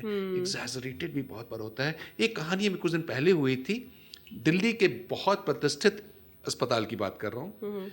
एक व्यक्ति अपने पोते का इलाज, ग्रैंडसन का एक्सरे लेके वहाँ इलाज कराने गया। वहाँ पे उसको ऑपरेशन बोला गया। वो बाहर आया, व्हाट्सएप पे उसने अपने, जहाँ वो यूपी का रहने वाला था, अपने गांव के एक डॉक्टर को उसने भेजा वो व्हाट्सएप पे एक्सरे, और उसने बोला कि नहीं ये बेकार, इसमें तो फ्रैक्चर भी नहीं दिख रहा है, इसमें कहाँ से ऑपरेशन होगा, बेकार चीज़ है। उसने सोशल मीडिया में वो डाला था। उस दादाजी ने, जो दादाजी की उम्र उस समय ज़्यादा नहीं थी, मैं बोल रहा हूँ 50 साल ही हुई होगी, 55 साल हुई होगी, और बेटा जो पोता था 2 साल का था, उसने डाला था। इतनी सारे अगेंस्ट कमेंट आए थे, डॉक्टर्स के अगेंस्ट भी इतनी सारी गालियां पड़ी थी, और इतना ज़्यादा शेयर हुआ था। ये करीब 8 साल पहले की बात है, मुझे याद है, आज भी याद है। और एक्सरे जब मैंने देखा था, that doctor in that prestigious corporate hospital of Delhi was 100% correct. Ankle syndesmosis disturb हुई थी, फ्रैक्चर नहीं था। तो जो रिकमेंड किया था वो बच्चा बड़ा होके कभी भी ठीक से नहीं चलता, वो गड़बड़ी हो जाएगा, अगर ऑपरेशन नहीं होगा तो गड़बड़ी हो जाएगी। लेकिन आपने एक उससे व्हाट्सएप ओपिनियन मांगा, उसने खाली लिख दिया ऑपरेशन नहीं होना चाहिए, आपने सोशल मीडिया में डाल दिया और पूरे डॉक्टर समाज को आपने बदनाम कर दिया। ये नहीं होना चाहिए। आपको समझना चाहिए था कि उस डॉक्टर ने जो इतना पढ़ाई लिखाई किया है, FRCS MCH करके आया है, उस डॉक्टर के बच्चे की भलाई के लिए वो इलाज बताया था। वो बच्चे को इलाज अगर आपने नहीं कराया होगा तो आज बच्चा वो लंगड़ा के ही चल रहा होगा। मैं तो कराया इलाज उसने कराया, वो पता नहीं, वो तो सोशल मीडिया में फॉलो किया था। लेकिन वो जब एक्सरे में देखा एज अ डॉक्टर, मुझे लगा उसने गलत कोई सजा नहीं दी। हम लोग व्हाट्सएप यूनिवर्सिटी से बहुत पीड़ित है सर, जो समाज में जो हेटरेट फैल रही है अलग अलग चीजों के लिए, तो वो तो सर अब उसका कुछ कर नहीं सकते सर। डॉक्टर वेड्स डॉक्टर, अच्छी बात है कि you don't get the time. मेरे लिए लगता है बहुत जरूरी है। एक डॉक्टर दूसरे डॉक्टर को ज्यादा अच्छा समझ सकता है। जी। मरीज को तो समझता ही, लेकिन अपने अगर वाइफ उसकी डॉक्टर या वाइफ का हस्बैंड डॉक्टर है, वो ज्यादा समझ सकता है, उसको ब्लफ नहीं करा सकता, झूठ नहीं बोल सकता। अरे वो एक दूसरे को जोड़ पकड़ लेते हैं। तो मेरे हिसाब से है कि अगर doctor is a doctor, that is a much better family life. That's wonderful. Now will quickly go to our rapid fire round. Sir, bone या ब्रेन ज्यादा कॉम्प्लेक्स क्या है? ब्रेन। स्ट्रेस से बचने का आपका गो टू हॉबी क्या है? आराम से फैमिली के साथ बैठो, म्यूजिक सुनो। ओह लवली। हेल्दी खाना या टेस्टी खाना, ऑनेस्टली क्या चूज करेंगे सर आप? नेचुरल ह्यूमन बीइंग, टेस्टी खाना, उसके बाद कभी कभी ज्यादातर हेल्दी खाना। एक गाना जो आप हमेशा मूड फ्रेश करने के लिए गाते हैं सर, गुनगुनाते हुए गाते हुए हर इवेंट में मैंने आपको सुना है, एक गाना कौन सा? पल पल दिल के पास। ओह आई लव इट। वाह। धर्मेंद्र हेमामाली पे जो सॉन्ग था। जी। अगर आप डॉक्टर नहीं होते तो फिर क्या होते? I would have become a politician. मुझे हमेशा लगता है कि पॉलिटिशियन ही देश की सही दिशा दे सकता है। जो आपका विजन है। जो भी आज हम पे आरोप लगते हैं, मैं अगर एक अच्छा पॉलिटिशियन बन जाऊं, और आइडियल पॉलिटिशियन की बात कर रहा हूँ, जी ये तो शायद बहुत सी जो त्रुटियों के रूप में एक डॉक्टर समाज को देखा जाता है या किसी भी तरह, उसको दूर करने की कोशिश करूंगा। एक पॉलिटिशियन अगर सशक्त है, वो एक बहुत ही सशक्त देश का निर्माण कर सकता है। नहीं बिल्कुल सर, एब्सोल्युटली। एक ज़माने में सर थे, अभी थोड़े से चेंज हो गए, रेपुटेशन, मतलब कहते हैं ना एक गंदी मछली पूरे तालाब को गंदा कर देती है, तो ये हर प्रोफेशन में इंक्लूडेड है सर। किसी पेशेंट ने आपको कॉम्प्लीमेंट दिया हो कि आप कभी नहीं भूले होंगे? एक आसाम से एक बच्ची आई थी जी। और जिस दिन आई मैंने उसको जब ठीक किया था उसने मैं पैर छू के यही बोला था, I give you respect like my father. तो वो एक लगता है कि एक बच्ची अगर आप में अपने पिता को देख रही है तो डॉक्टर की इससे बड़ी कमाई नहीं हो सकती है। नहीं sir, absolutely sir. Sir now we are just heading towards the last segment. ऐसे तो सर मन नहीं कर रहा है सेगमेंट एंड करने का, but we have to because of the time constant. तो क्विक समर मंत्रा मैं कुछ लेना चाहूँगी। तो समर में हाइड्रेशन का बोन्स और मसल्स के हेल्थ से डायरेक्ट कनेक्शन होता है, because we see a lot of cramps in summer. 100%। Actually जो भी हम पानी पीते हैं ब्लैंड वाटर पीजिएगा उससे फ़ायदा नहीं होगा। You need that electrolyte, sodium potassium. इसलिए जो इलेक्ट्रल पाउडर की बात होती थी या शरबत, आप एक ग्लास पानी में थोड़ा चीनी थोड़ा सा नमक डाल दीजिए तो उससे फ़ायदा मिलता है। इसलिए हम लोग जितने भी स्टाफ है उसको ही बोला जाता है कि दिन में आप लोग निकल रहे हो कहीं पर 2 व्हीलर पे, पहले 2 ग्लास शरबत पी लो। जो डायबिटिक नहीं है मैं उसकी बात कर रहा हूँ, शरबत पी लो और उसमें मन है स्वाद के लिए आप नींबू भी डाल दो कि वो पानी तो पहले शरीर में आपको जाना है, क्योंकि आप जब भी बाहर जाइएगा पसीना निकलेगा जी। तो वो वाटर है तो निकल रहा है, साथ में जब आप देखते हैं जो कपड़ा में उजला उजला जो लग जाता है कड़ सब गर्मी में, दैट इज अ सोडियम, वो सॉल्ट निकल रहा है। जी। तो आप केवल पानी पीते रहिएगा और सॉल्ट तो आपको निकल रहा है, जो आप कपड़े में देख सकते हो, देखते हो कपड़ा सफ़ेद हो जाता है। जी। तो सॉल्ट को आपको चाहिए। सॉल्ट के लिए क्या है? नमक। तो आप नमक की बात कर रहे हैं तो चीनी क्यों कर रहे हैं? वो नमक और चीनी का जो मिश्रण है वो एब्जॉर्ब होता है। शुगर आपको एनर्जी देता है, जी। नमक से आपको एनर्जी नहीं मिलेगी। That will give you electrolyte, sodium potassium, वो मिल जाएगा। तो इतना करने से आपका बेसिक नीड जो है वो पूरा हो जाएगा कि मसल में जैसे ही सोडियम पोटाशियम और कैल्शियम की कमी होगी क्रैम्प्स होने लगते हैं, ये होता है। और अगर बहुत ज़्यादा स्वेट लॉस होगा तो आदमी देखते होंगे धूप में बहुत जो खड़ा है मूर्छित हो जाता है, देखते हैं परेड में जवान लोग मूर्छित होने लगते हैं, बिकॉज उतना ज़्यादा डिहाइड्रेशन होता है और उसके साथ सोडियम पोटाशियम में निकल जाता है। इसलिए हाइड्रेशन होना बहुत ज़रूरी है। एग्जैक्टली सर, इसी से रिलेटेड मुझे क्वेश्चन याद आ गया, बिकॉज अभी स्पोर्ट्स का जो अभी IPL चल रहा है, बिकॉज वी सी कि धूप में लोग खेलते हैं, बट अदर देन IPL भी जो स्पोर्ट्स होते हैं उन्होंने उस टाइप की चीज़ों के लिए कैसे दे is there any mantra you want to give them to stay hydrated और मे बी क्विक रिलीफ और समथिंग, क्योंकि इंजरीज भी बहुत होती हैं उन सारी स्पोर्ट्स में। मैं दोनों की बात करूंगा, प्लेयर्स की बात करूंगा, ऑडियंस की बात करूंगा, व्यूअर्स की भी। जो 3 बजे वाले जो मैच होते हैं 3:30 बजे शुरू होता है, IPL की बात करता हूँ, तो जनरली जो व्यूअर्स हैं वो 2 बजे के आसपास स्टेडियम पहुंच जाते हैं जी। 2 बजे से लेके करीब 5:30 बजे तक अगर बहुत वो अच्छे सीट नहीं लिए हैं तो वो एकदम डायरेक्ट सनलाइट में रहते हैं और आपको कुछ नहीं अलाउड होता है ले जाना, पानी का बॉटल कुछ नहीं आप ले जा सकते, you have to purchase. Yes. तो नेचुरली उतना महंगा टिकट ले रहे हो तो आप परचेज भी कीजिएगा ही, but you have to keep on drinking that. अब जिस तरह से आप लीजिए फ्लूइड को, आपको you have to keep on drinking. Evening में प्रॉब्लम नहीं होगी। प्लेयर्स की देखते होंगे आप, देखते होंगे इसलिए ड्रिंक ब्रेक किया जाता है कि वो हाइड्रेशन मिल जाए। वो पानी के रूप में देखते हो, नॉर्मल पानी बहुत कम लोग पीते हैं, हर कुछ मिक्स रहता है उसमें। That is all those electrolytes. Electrolytes जाएगा बॉडी में तभी वो क्रैम्प्स नहीं होगा। नहीं तो देखते हो जो स्पेशली वनडे में, T20 में तो उतना नहीं होता है, वनडे या टेस्ट मैच में होता है, क्रैम्प्स के कारण ये आता है, प्लेयर बाहर आ जाता है। तो वो चीज़ अगर आप लेते रहिएगा, हाइड्रेशन होता रहेगा, इलेक्ट्रोलाइट मिलेगा, ये प्रॉब्लम नहीं होगी। जी सर। आपसे क्या आप कुछ ऐसे सिंपल समर स्पेसिफिक स्ट्रेचेस या एक्सरसाइजेस रिकमेंड करेंगे जो घर पे इजीली की जा सके before stepping out? Age wise vary करेगा, देन सेक्स वाइज लड़के लड़कियों बच्चों में जाके जो बच्चे खेल रहे हैं आउटडोर गेम, वो ऐसे ही एक्सरसाइज हो जाता है। बदकिस्मती है हमारे बच्चे क्या करते हैं, स्कूल से आए मोबाइल पे आ गए, तो उनका स्ट्रेचिंग हो नहीं पा रहा, आउटडोर गेम हो नहीं पा रहा है। उन बच्चों को तो मोटिवेट पहले हमें करना है किसी तरह। स्कूल है तो हमारे स्कूल भी देख रहे हैं, AC वाले पूरा बिल्डिंग में हो जा रहा है, वहाँ पे प्ले ग्राउंड है ही नहीं। थोड़ी देर के लंच ब्रेक होता है, वो डब्बे का खाना खाते हैं, उसमें भी कुछ करके अपना बैठ जाते हैं। इस कारण बच्चों को हम लोग मोटिवेट करना होगा, you have to go out. उस बंद दरवाजे से बाहर निकलना होगा। आप गिरिएगा, बच्चे हैं, गिरो, कोई दिक्कत नहीं, उसका इलाज होगा। लेकिन अगर आप नहीं गिरोगे, मसल इतनी वीक हो जाएगी, जब आप कहीं भी जा रहे हो उस समय आपको क्रैम्प्स होने लगते हैं, उस समय आपको चोट लग जाती है, उसका अच्छा इलाज नहीं हो पाएगा। बॉडी का अपना immune system rough and tough is most important. बच्चों को खेलने दो, किसी भी क्लास के उनको खेलने दो, let them enjoy their life. Muscle भी स्ट्रांग रहेगा, बोन्स भी स्ट्रांग रहेगा, हर चीज़ स्ट्रांग रहेगा।